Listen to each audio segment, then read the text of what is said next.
bersama kami di Prime Market Highlight pemirsa. Perusahaan AI milik Elon Musk, xAI, resmi meluncurkan model kecerdasan buatan terbarunya, Grok 4 dan Grok 4 Heavy. Model ini diklaim mampu mengungguli AI lain dalam berbagai tes akademik dan siap bersaing dengan GPT-5 dari OpenAI. Perusahaan AI milik Elon Musk, xAI, resmi meluncurkan model kecerdasan buatan terbarunya Grok 4 dan Grok 4 Heavy. Model AI Grok 4 dan variannya Grok 4 Heavy diperkenalkan xAI sebagai pesaing utama ChatGPT dan Gemini. Dalam peluncurannya, Elon Musk mengklaim Grok 4 memiliki performa lebih unggul dibandingkan AI lainnya dalam teks akademik seperti Humanity Last Exam. xAI menyebut model ini mampu menyaingi tingkat pemahaman S3 di semua bidang dan menjadi langkah penting menuju AI tingkat lanjut. Fitur unggulan Grok 4 Heavy adalah kemampuannya menciptakan banyak agen AI untuk menyelesaikan tugas secara paralel sebelum menyepakati jawaban terbaik.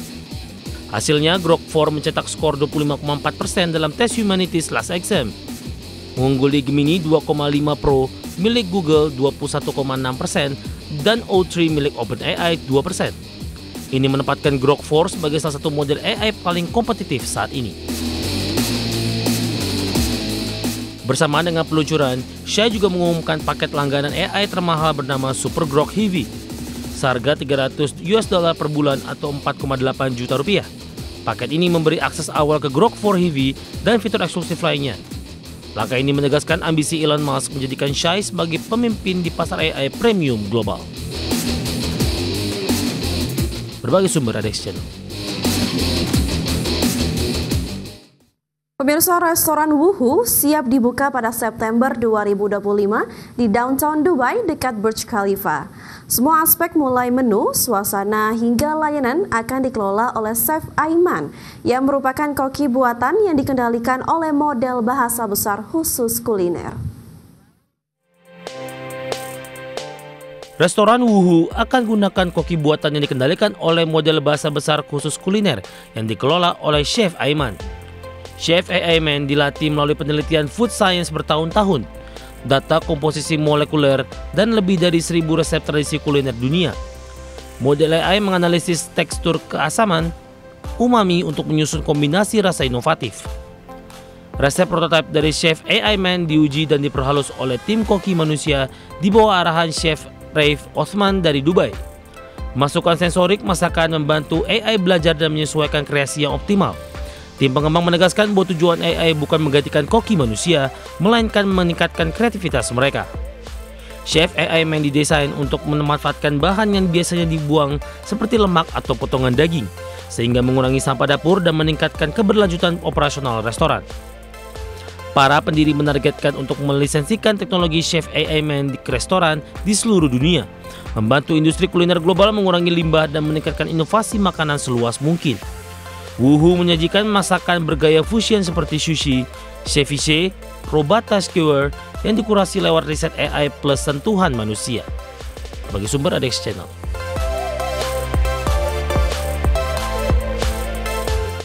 Informasi selanjutnya, pemirsa, pemerintah Meksiko menolak proposal pembangunan pabrik mobil listrik BYD. Penolakan tersebut karena pemerintah Meksiko khawatir ekspansi BYD akan memperkeruh hubungan dagang Meksiko dengan Amerika Serikat di tengah perang tarif.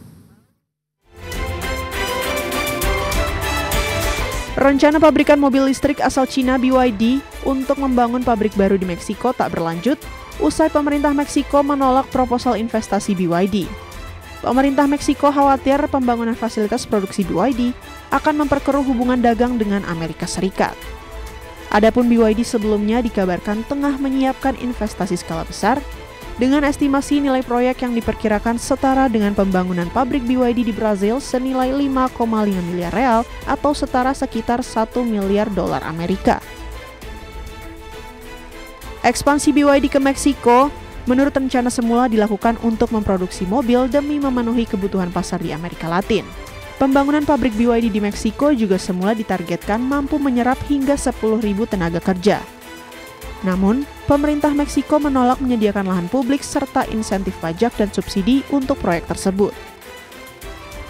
Penolakan ini muncul di tengah tekanan dari pemerintah Amerika Serikat, terutama setelah Donald Trump kembali menjabat sebagai presiden dan memperketat retorika soal aktivitas industri Cina di Meksiko. Trump sempat menuding China memanfaatkan Meksiko untuk menyusupkan produk otomotif ke pasar Amerika Serikat.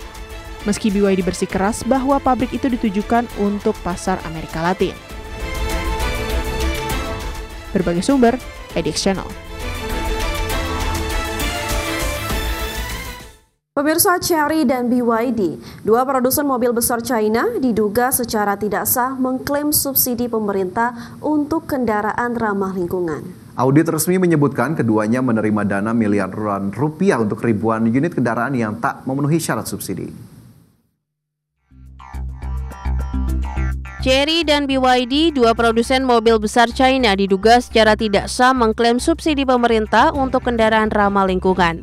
Menurut hasil audit Kementerian Perindustrian China, Chery dan BYD diduga menerima subsidi senilai total 53 juta US dollar atau sekitar 866 miliar rupiah selama 5 tahun hingga 2020.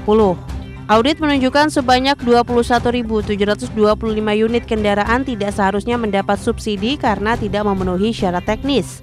Chery tercatat mengklaim untuk lebih dari 7.600 unit, sementara BYD sekitar 5.000 unit kendaraan. Dokumen audit memang tidak menyebutkan sanksi, namun pemerintah China sebelumnya telah menegaskan bahwa subsidi harus dikembalikan jika kendaraan tak lolos syarat jarak tempuh.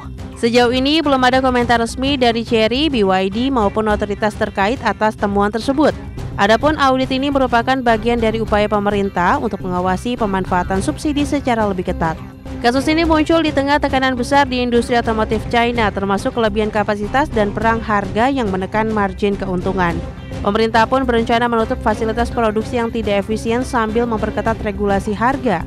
Sementara itu, audit lanjutan untuk subsidi tahun 2021-2022 juga sedang berlangsung. Berbagai sumber, edX Channel. Perserikatan Bangsa-Bangsa atau PBB mencatat nilai perdagangan global meningkat 300 miliar dolar Amerika Serikat atau sekitar 4.800 triliun rupiah pada semester pertama tahun 2025. Namun, prospek ke depan dinilai masih penuh ketidakpastian karena tekanan geopolitik dan kebijakan tarif global.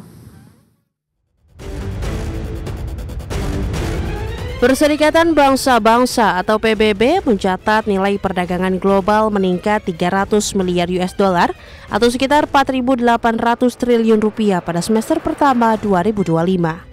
Menurut laporan yang dirilis Badan Perdagangan dan Pembangunan PBB, menyebut perdagangan global tumbuh 1,5% di kuartal pertama dan 2% pada kuartal kedua 2025. Pertumbuhan nilai ini didorong kenaikan harga komoditas global, bukan peningkatan volume. Volume perdagangan justru hanya naik 1% pada periode yang sama. Sektor jasa tercatat sebagai kontributor terbesar dengan pertumbuhan 9% dalam 4 kuartal terakhir. Di sisi lain, tren perdagangan barang masih bervariasi antar negara, dengan negara maju menunjukkan performa lebih tinggi dari negara berkembang. Hal ini mencerminkan ketimpangan dalam pemulihan ekonomi global pasca pandemi. Adapun Badan Perdagangan dan Pembangunan PBB juga memperingatkan meningkatnya resiko fragmentasi perdagangan global akibat kebijakan tarif baru Amerika Serikat, mulai dari tarif dasar 10% hingga bea tambahan untuk baja dan aluminium dinilai dapat memicu tindakan balasan dari negara lain. Ketegangan ini diprediksi memperberat kondisi perdagangan global di paruh kedua 2025. Berbagai sumber, edX Channel.